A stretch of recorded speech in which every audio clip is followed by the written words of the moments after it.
아재인 듯 아재 아닌 아재들놈입니다. 네. 네. 오늘 두 번째 이야기는 대만과 중국 사이의 이야기예요. 물론 네. 미국도 껴있는데 대만이 껴있다고 봐야 되나?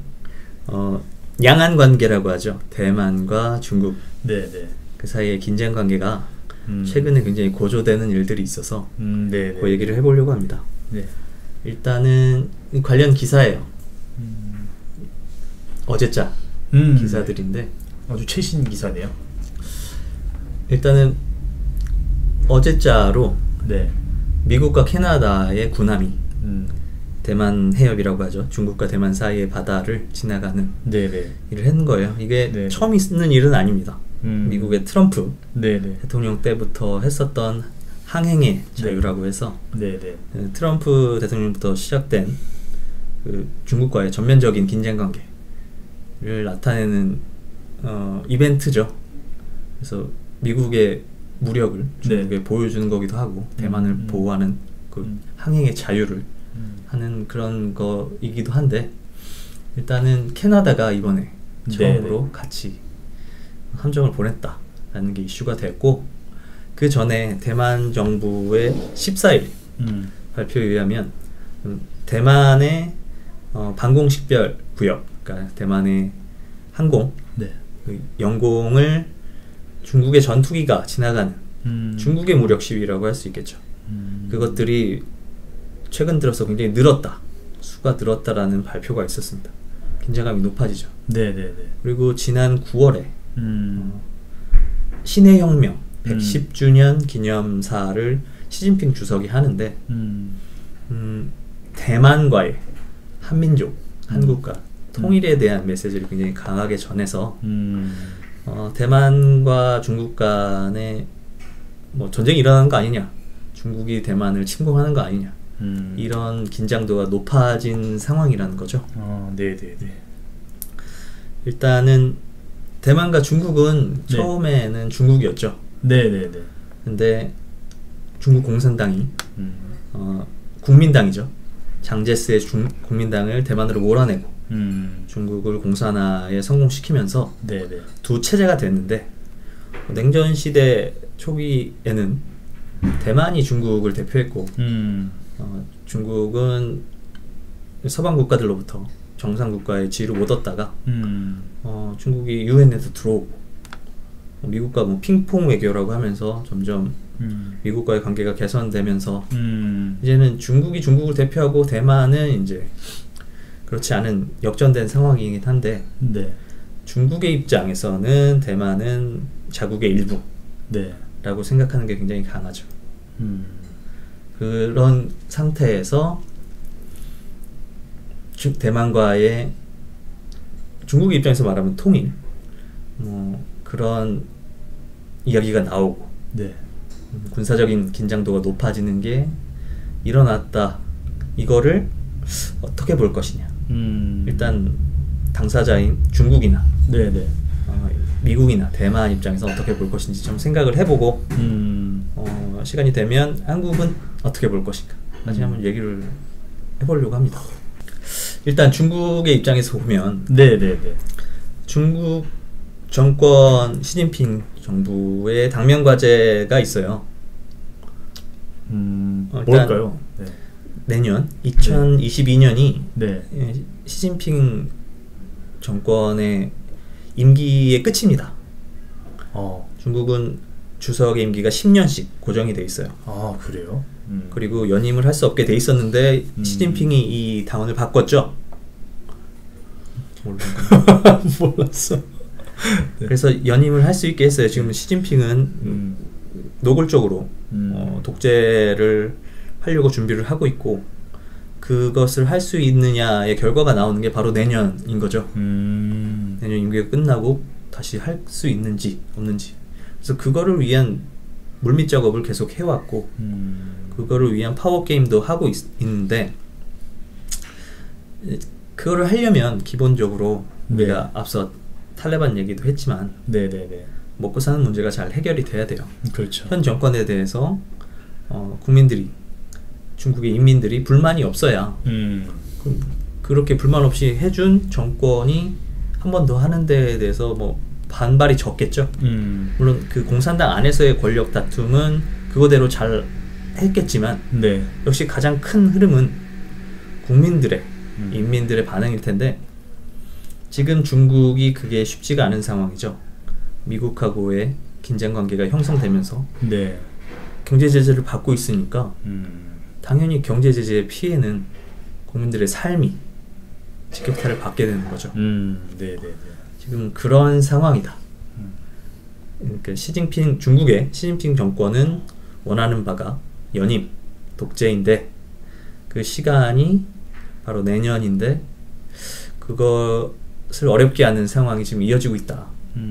지금 트럼프 정권 때부터 이어진 이 미중 간의 긴장 관계, 경제를 넘어서서 이제 군사까지 나아가는 이런 긴장 관계에서 네. 중국은 왜 이런 타이밍에 대만에 대한 이렇게 긴장을 높였을까? 정말로 그냥 대만이 욕심나서 전쟁을 해서 대만을 먹으려고 할 것인가? 제가 볼 때는 미국과의 실마리를 푸는데 카드로 사용하려는 게 아닌가. 실질적으로 전쟁을 하기도 쉽지가 않죠. 슈퍼파워인 두 나라가. 네, 그렇죠. 핵무기는 일단 쓸 수도 없을 뿐더러 쓰면 워낙 치명적이죠. 서로 그냥 같이 죽자라는 것 뿐이니까 그런 선택을 하기는 쉽지 않고, 그렇다면 전면전이 아닌 뭐 국지전으로 대만을 공격해서 얻는 게 지금 중국의 큰 효용이 있느냐. 오히려 지금보다 더 큰 제재를 받을 건데 만약에 전면전으로 이어지지 않더라도 네네. 얻을 게 중국이 뭐가 있을까를 생각을 해보면 지금 미국과의 긴장 관계를 해소하는 카드로 테이블에 올려놓기 위해서 긴장을 고조시키지 않았나 라는 생각을 해봅니다. 물론 그 긴장 관계, 양안 문제는 계속 있었지만 이게 카드로 쓰이려면 언제 터져도 이상하지 않을 정도로 위기감을 고조시켜야만 카드로 좀 쓸만하지 않나라는 생각을 해요. 그리고 지금 그 시간표가 내년으로 다가온 시진핑 임기 때문에 지금 그런 작업을 하고 있는 게 아닌가. 그래서 대만에 대한 위기, 네. 공격, 이 긴장을 카드로 써서 미국과의 뭔가 타협점을 찾으려는 게 아닌가라는 생각을 해봅니다. 그러니까 제가 지금 대만과 중국 간의 무력 충돌 위기 고조 이거를 바라보는 중국의 입장을 예상할 때 일단 중국 시진핑 정부의 우선순위는 정권의 유지와 연장이 있다. 네네. 그리고 그것을 위해 필요한 거는 중국 인민들의 먹고 사는 문제의 안정인데 지금 그거를 가장 어렵게 하는 게 미국과의 긴장 관계, 미국의 무역 제재, 여러 가지 제재들이라면 그 미국과의 협상에서 대만과의 긴장 관계를 높여가지고 그거를 해소할 테니 뭐 다른 걸 요구할 수 있게 먹고 사는 문제를 좀 해결할 좀 더 해결할 수 있어서 중국 인민들한테 어필할 수 있게 하는 게 가장 이 상황을 잘 쓰는 방법, 이 상황을 만든 이유가 아닐까라고 생각을 해봤습니다. 정답이라는 건 아니고요. 그러면 미국은 어떨까요?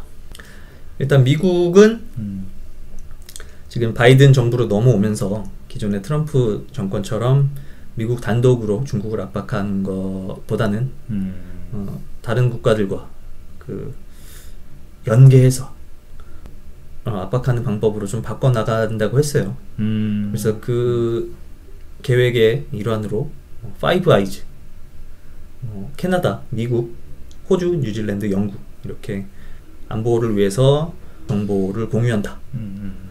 그리고 쿼드, 이거는 일본이 굉장히 적극적으로 나서고 있는 중국과 태평양을 둘러싼 국가들, 일본, 인도, 미국, 호주, 이 네 나라 국가들이라서 쿼드인데 이렇게 중국을 압박하고, 또 최근에는 어커스라고 해서 호주, 영국, 미국 이 세 국가들이 협정을 맺었죠. 이런 것들의 대상이 뭐냐, 목적이 뭐냐, 주적이 뭐냐, 중국이라고 보는 거죠. 앞서 얘기했던 중국을 압박하는 방식을 동맹국들과의 같이 하겠다라는 이야기랑 맞아 떨어지는 거죠. 그렇게 봤을 때 지금 항행의 자유에 캐나다 함정이 들어가는 게 이제 이해가 되는 거죠. 갑작스럽게 웬 캐나다가 아니라 캐나다는 파이브 아이즈 국가들 중에 하나가 되는 거죠. 이렇게 동맹국들과 함께 중국을 포위하고 압박하고 있는 거죠. 그러니까 군사적으로, 경제적으로는 이미 경제 제재가 강력하게 들어가 있고 그 피해를 굉장히 보고 있다고 봐요. 분명히 중국 인민들의 삶은 타격을 받고 있을 거라고 봅니다. 그래서 그 문제를 타개해야 된다고 앞서 얘기했는데 그런 기준에서 봤을 때 미국의 입장에서는 제재가 잘 먹혀 들어가고 있는 거고 군사적인 긴장도 1대1이 아니라 동맹국들과 함께하는 거라서 계획대로 되고 있는 분위기예요. 그리고 지금 대만에 대해서 지금 이렇게 대만과 중국의 긴장관계가 높아지면 대만에 대해서 어떤 입장을 취할 거냐가 중요해질 텐데 그러면 대만이 어떤 입장을 취했을까? 미국에 대해서 혹은 중국에 대해서 만약에 대만이 미국한테 중요하게 느껴진다라면 적극적으로 이 문제에 대해서 나서려고 하겠죠. 그렇다면 중국이 의도한 대로 카드로서의 기능도 할 테고 이 긴장이 뭔가 다시 한번 협상 테이블을 만드는 시작점이 될 수도 있겠죠. 자, 이렇게 미국이 대만에 대해서 어떤 입장인가를 생각을 해보려면 일단 대만 입장에서도 생각을 해봐야 될 것 같아요. 일단 지난 영상 좀 시간이 되긴 했는데 대만의 세계 1위의 파운더리 기업인 TSMC라는 기업과 이야기할 때 대만 정권에 대해서 얘기를 했어요. 차이잉원 총통이 재집권을 하게 됐다. 차이잉원은 친미, 반중 성향이다 라는 얘기를 했고 지금 트럼프 정권부터 그 미국과 중국과의 무역 긴장도가 높아졌을 때 그리고 중국의 화웨이에 대한 제재가 시작됐을 때 대만은 확실하게 입장을 정리를 했어요. 화웨이가 TSMC의 가장 큰 단독 기업으로는 가장 큰 비중을 차지하고 있음에도 불구하고 화웨이와 계약을 정리하고 바로 미국 쪽으로 붙었죠. 그래서 미국의 대중 압박에 대해서 완전히 친미적인 성향을 보여주고 미국에다가 반도체 공장을 짓고 하면서 제스처를 완벽하게 취한 거죠. 만약에 미중 간에 경제적인 긴장관계가 생기고 고조되면 우리는 미국을 선택한다라는 사인을 확실하게 보냈어요. 네네네. 그랬기 때문에 지금 미국 입장에서는 이 대만을 못 본 척하기는 쉽지 않죠. 그리고 대만이 그런 결정을 한 이유 중에는 뭐 여러 가지 있을 수 있죠. 대만 내에서도 뭐 친미파, 친중파가 있을 수 있는데 일단 홍콩이 중국에 반환되고 여러 사건들이 있었죠. 뭐 우산 혁명 시위 이런 것들이 있으면서 지금 중국이 그 민주주의를 향유했던 사람들, 홍콩의 시민들을 어떻게 탄압하는지를 눈으로 확인했기 때문에 중국에 다시 병합되는 그게 뭐 무력을 통해서는 뭐든 그거를 바라지 않는다라는 그게 두려워진다라는 거를 확인했기 때문에 미국으로 완전히 붙는 결정을 할 수 있지 않았을까 싶어요. 그래서 대만은 지금 이렇게 중국과의 양안 문제가 더 고조되고 긴장관계가 높아지면 미국에 의지할 거라고 생각합니다. 그러면 미국도 이제 책임감을 느끼고 상황을 해결하려고 노력하지 않을까. 그게 무력으로, 그러니까 전쟁으로 나타날 것 같진 않고 협상 테이블이 열리겠죠. 우리가 알 수 없는 뒤쪽에서 열리든 아니면 나중에 뭐 보여지게 열리든 그 협상의 결과가 어떻게 될 건지는 당연히 알 수 없죠. 하지만 이런 설명을 드림으로 해서 이렇게 생각을 함으로 해서 지금 이 고조되는 긴장관계가 중국이 무력으로 대만을 흡수하려는 그런 목적이라기보다는 미국과의 관계를 다시 한번 협의를 시작해 보려는 중국의 노림수이지 않을까라는 이야기를 하기 위해서 이렇게 각 국가들 입장에서 좀 생각을 해봤습니다. 어떠셨어요? 재밌는데요. 재밌나요? 그리고 잘 이해가 됐습니다, 충분히. 정답이라는 건 아니에요. 제가 접할 수 있는 팩트들, 기사들을 보고 생각을 해본 거죠. 그러면 마지막으로 이제 한국은 어떤 상황인가? 이 양안 문제와 관련해서 일단 양안 문제의 당사자는 아니죠. 네네. 그리고 중국과 대만의 관계처럼 중국과 한국과의 관계가 같지는 않아요. 한 나라였던 나라가 두 개로 나눠진 대만과 중국과는 다르죠. 그리고 이거를 막 억지로 북한과 남한과의 관계로 연결시켜 보기도 사실 쉽지는 않아요. 그래서 제가 이거를 이슈로 한국을 볼 때는 사실 반도체 업계 상황하고 연결해서 볼 수 있을 것 같아요. 일단 미국과 중국과의 무역전쟁이 시작되고 긴장도가 높아질 때 대만의 정권의 선택은 미국이었어요. 근데 그 같은 시점에 한국 정권은 중국을 바라보고 있었죠. 시진핑이 올 거야. 그럼 우리한테 도움이 될 거야. 그런 분위기였고 동시에 일본에 대한 노 재팬, 화이트리스트로 시작한 반도체 업계에 대해서 일본의 공격이 들어왔고 거기에 대해서 국민들의 대일 감정을 자극해서 굉장히 문제를 키웠죠. 그리고 중국에 의지하는 모습을 보였는데 그 결과가 어떻게 될 거냐. 물론 결과를 얘기하기는 좀 이를 수도 있겠지만 지금 진행 상황이 어떤가. 일단 그 당시 제가 TSMC 영상을 찍을 때도 지금 삼성전자나 한국의 반도체 업계하고 지금 문재인 정권하고 손발이 안 맞는다. 지금 그 당시 트럼프 정부가 중국을 압박하고 화웨이를 치는 상황에서 시진핑이 오는 거는 한국에 오는 거는 삼성전자나 한국의 반도체를 화웨이한테 좀 팔아달라라는 얘기를 하려고 오는 건데 그거는 받을 수 없는 독배다. 근데 그거를 문 정권은 홍보하고 기다리고 그러면 박자가 맞지 않는다. TSMC하고 대만 정권하고는 박자가 맞았다. 하지만 그건 맞지 않아서 삼성은 받을 수도 없는 거를 문재인 정권이 같이 압박을 하는 상황이 돼버린다. 미국은 하지 말라고 하고 문재인 정권은 중국의 친화적인 것처럼 보이고 그러면 기업에서 능동적이고 적극적으로 하기가 쉽지 않죠. TSMC랑은 다르게. 그리고 동시에 일본과의 긴장관계를 만듦으로 해서 일본 반도체, 특히 반도체 원자재 네네. 쪽의 수급을 어렵게 만들었죠. 단순히 일시적인 수급이 어려운 게 아니라 그 기업들 간의 신뢰도를 떨어뜨려서 산업의 시너지를 낮췄어요. 그리고 지금 그게 어디까지 갔냐면 최근 얼마 전 뉴스인데 일본 반도체, 사실 일본 반도체 일반 기업이 경쟁력이 떨어져서 정부에서 그 방향을 결정하고 드라이브를 하고 있는데 일본 정부의 선택이 대만이 됐어요. TSMC하고 손을 잡고 지금 일본에 반도체 생산 시설을 건설하는데 5조 원의 보조금을 준다. 이런 기사가 떴어요. 그래서 한국이 뭐 WTO에 제소를 한다.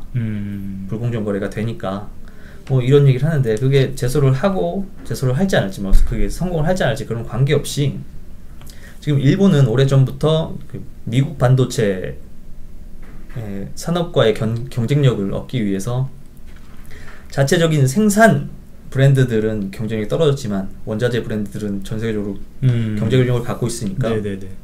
이렇게 수직적인 분업 관계에 있는 다른 해외 기업 혹은 국가들하고 연합을 해서 팀을 짜는 게 경쟁력을 만들 수 있는 거라고 생각을 하고 있었어요. 그래서 그 대상으로는 사실 한국을 생각하고 있었던 것 같아요. 그래서 도시바의 메모리 부분을 그 한국의 SK 하이닉스가 있는 쪽에 매각하는 것을 사인으로 볼 수 있다라고 연구소에서 얘기를 했었죠. 근데 지금 뭐 노 재팬이네 죽창을 드러내가지고 긴장감이 되죠. 물론 일본에도 책임이 있지만 한국에서 그거를 강대강으로 맞받아들이고 하면서 그 결과가 일본이 파트너로 생각하는 거를 한국에서 대만으로 바꿨다라는 거죠. 그래서 이게 향후 어떻게 어떤 결과를 낼 거냐는 시간이 더 두고 봐야 될 건데 누가 관심을 가질 거며 그리고 그때 한국의 피해를 누가 책임질 거냐 이런 얘기를 이미 소장님은 하셨죠. 지금 이 이야기를 들었을 때 한국과 연결되는 부분이 좀 그런 게 아닌가. 지금 미국과 중국의 긴장 관계 사이에 낀 건 대만이나 한국이나 같죠. 물론 처지가 똑같진 않지만. 그리고 지금 얘기한 것처럼 대만은 중국 리스크가 있는 거예요. 긴장 관계가 원래 있었고 이렇게 고조될 수 있다라는 거. 그렇기 때문에 일본의 입장에서는 파트너로서 한국이 더 낫지 않나라고 생각을 했었던 거죠. 그런데 이제 노재팬 조국 이슈가 터진 이후로는 이제 그 판단이 바뀐 거죠. 그러므로 인해서 이 팀업에 못 들어갔다. 그러면 한국은 독자적으로 글로벌 반도체 시장에서 승부를 봐야 되는데 내 편이 있는 것하고 없는 것하고 좀 차이가 있겠죠. 그리고 독자적으로 하더라도 어차피 원자재는 일본에서 오는데 되게 아깝네. 이거를 단순히 나는 일본 싫다라고 하고 그래도 일본 싫으니까 괜찮아 이럴 문제인가? 그건 아니죠. 먹고 사는 문제인데 지금 한국에서 반도체 빼면 경쟁력 있는 걸 찾기가 어려운데 그런 거를 이미 연구소와 소장님은 그 당시부터 알고 있었고 이거 시간이 지나면 드러날 거다라고 했는데 제가 이 기사들을 보고 그게 딱 떠오른 거예요. 아 이런 움직임이 한국에서 조명을 안 하더라도 한국은 대선 이슈에 모든 게 빨려 들어가서 이런 것들을 조명을 하지 않더라도 이렇게 차곡차곡 쌓여서 결과를 우리가 감당해내야 되는 시간이 다가오는구나 라는 생각을 하게 됐습니다. 어떠세요? 아 재밌는데요? 너무 그리고 아까워요. 뭐가 일본 기회가? 네. 네. 진짜 외교가 중요하구나. 좀 그런 분들이 좀 안타깝기도 하고. 네. 재밌게 잘 들었습니다. 네. 그러면 네. 지금 긴장이 고조된 최근의 양안 관계, 대만과 중국과의 관계를 보고 네네. 제가 중국이나 미국, 대만의 입장에서 어떻게 볼 수 있을까라는 거를 한번 정리를 해봤고요. 네네네. 그리고 이런 상황에서 떠오른 한국에 대한 생각도 좀 말씀을 드려봤습니다. 그럼 오늘 동영상을 이렇게 마치도록 하겠습니다. 고맙습니다. 감사합니다.